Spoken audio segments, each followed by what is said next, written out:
मेरे कॉलेज के दिनों में जब हम हॉस्टल में रह रहे थे तो साथ में ही हमारा एक दूसरा डिपार्टमेंट था, बीएड डिपार्टमेंट, जिसमें एक लड़की थी जो कि एक मुसलमान लड़के से बहुत ज़्यादा प्यार करती थी। लेकिन यह बात उसके घर वालों को पता नहीं थी। यह सब वह छुप छुपा कर रही थी, क्योंकि उसे पता था उसे इस बात की इजाज़त कभी नहीं मिलेगी। लेकिन वह उस लड़के को छोड़ नहीं सकती थी। वह उससे छोड़ने के बारे में सोचती भी थी तो उसको सांसों की दिक्कत होने लगती थी। वो सांस नहीं ले पाती थी। उसे इतनी घबराहट हो जाती थी कि वो बहुत कुछ नहीं कर पाती थी। वो बहुत खुश रहती थी, अपने डिपार्टमेंट में हमेशा फर्स्ट पोजीशन पर भी आती थी। लेकिन यह दिन उसके पास बहुत दिन न चल सके। एक दिन अचानक ही उसकी और उसके बॉयफ्रेंड की खबर उसके घर वालों को लग जाती है।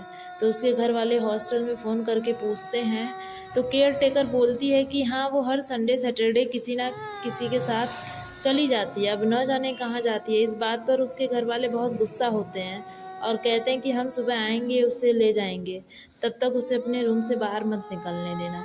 यह बात जैसे ही उसे पता चलती है वो बहुत सहम जाती है, क्योंकि उसे पता होता है कि अब वो उस लड़के से दोबारा नहीं मिल सकती। इसलिए वो रात में ही अपने कमरे में अपना हाथ काट कर अपनी जान दे देती है। सुबह जब दरवाज़ा खुलता है तो सब लोग देखकर चौंक जाते हैं, क्योंकि वो मर चुकी थी। उस कमरे का दरवाज़ा तब से बंद रहता है। आज लगभग 10 से 15 साल हो गए हैं। फिर भी ऐसा माना जाता है कि उस कमरे से रात में आवाज़ आती है, मानो कोई किसी से बात कर रहा हो।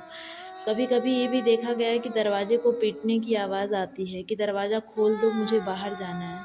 कई बार ऐसा होता था कि कोई लड़की उस कमरे के अगल बगल से गुजरती थी तो ऐसा लगता था जैसे किसी ने पीछे से हाथ देकर आवाज़ दिया हो, बुलाया हो कि रुक जाओ। धीरे धीरे ये चीज़ें बहुत बढ़ने लगी, जिसकी वजह से धीरे धीरे वो हॉस्टल पूरी तरीके से बंद कर दिया गया। अब उस हॉस्टल में कोई नहीं रहता।